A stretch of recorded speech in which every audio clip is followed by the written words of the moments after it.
Hi, it's Colli from Collitalks, transformative conversations. And, well, as I always say, we're going to go deep. It's been a very interesting week, I have to say. And there's nothing that surprises me anymore because I know it's all about transformation. And that's what this whole podcast is about. So today, we're going to talk about the truth about trauma bonding. So let's begin here. Trauma bonding is not love. Well, some people might go, what do you mean?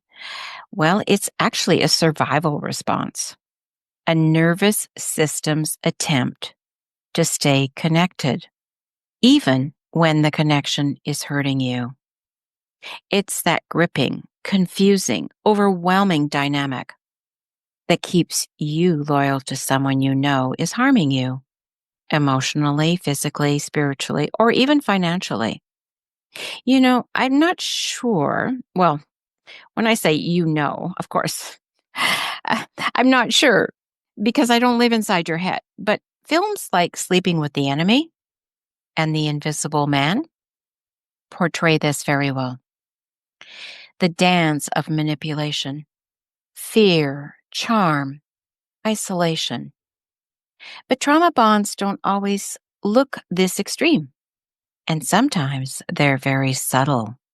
They can even be spiritual, wrapped in charisma or promises of transformation.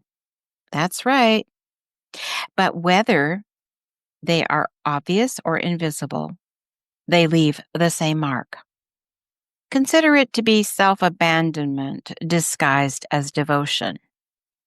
You see, systemic roots, well, according to Bert Hellinger, which I studied through him with his first generation teachers, what he has taught us is that we learn that the child will always choose belonging over authenticity. So if love in your family meant silence, caretaking, or carrying someone else's pain, then your nervous system adapted to that. That became your normal, your training in love. So when you later find yourself bonded to someone who needs saving or who chips away at your worth, your inner child recognizes the pattern.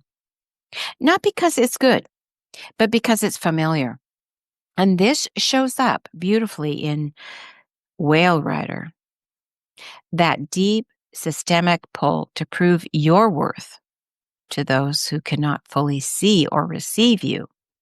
You do it not for approval alone, but for connection, for belonging, because it's familiar. So there are hidden loyalties, and those hidden loyalties are what keep you stuck. Why do we stay? I did. I stayed in two relationships. First in my marriage to my husband, and then, well, oh my goodness, many, many years later to another gentleman. I stayed with him, well, almost 11 years. And that was too many years, actually. But why did I keep looping into these relationships? Well, here's where systemic trauma added a vital piece in my life. We are often loyal to the fate of someone in our lineage unconsciously. We may repeat our mother's silence, our grandmother's invisibility, our father's rage. And these are called what Hellinger called entanglements, soul level bonds to those we love. Absolutely.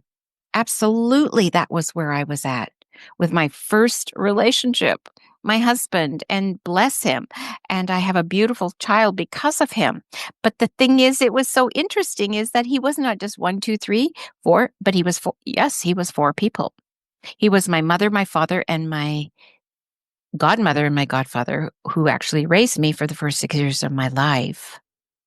Fascinating, isn't it?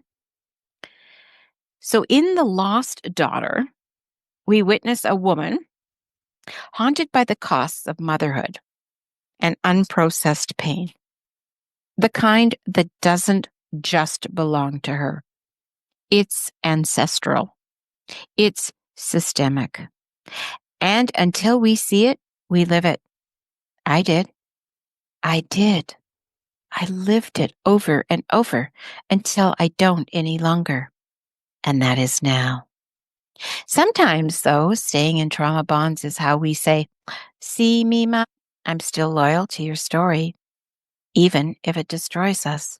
And it could have, but I was the one called to bring it into the light, not just for me, but for my daughter and my granddaughter and my grandchildren. So there is a lighter lens, just as powerful. You know, even in animation, we see trauma bonding and systemic pain, right? Take Frozen, the movie. Elsa isolates herself, convinced her power is dangerous. Anna throws herself into unhealthy love to feel connected.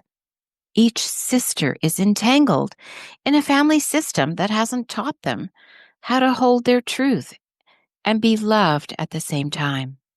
Or Encanto, where every family member carries a piece of the system's unspoken trauma. Bruno disappears to keep the family whole. Luisa carries burdens that aren't hers. And Mirabel, the one with no gift, becomes the truth teller, the pattern breaker. These films may seem light, but they reveal such a deeper, deeper, deeper truth. You see, we carry what is not ours for the sake of love. Is there a way out? Absolutely. Truth, not shame. So, how do we begin to break free? Well, first we stop blaming ourselves for staying. I did. I had to stop blaming myself for staying and recognizing that this was just something that I was being loyal to and who I was being loyal to. And then it was this sense of freedom. And so once I stopped blaming myself for staying, then I could stop shaming the part of me that loved with my whole body, even when it hurt. And you can too. You see, we begin by seeing clearly. We place a hand on our heart and say, I see the original wound.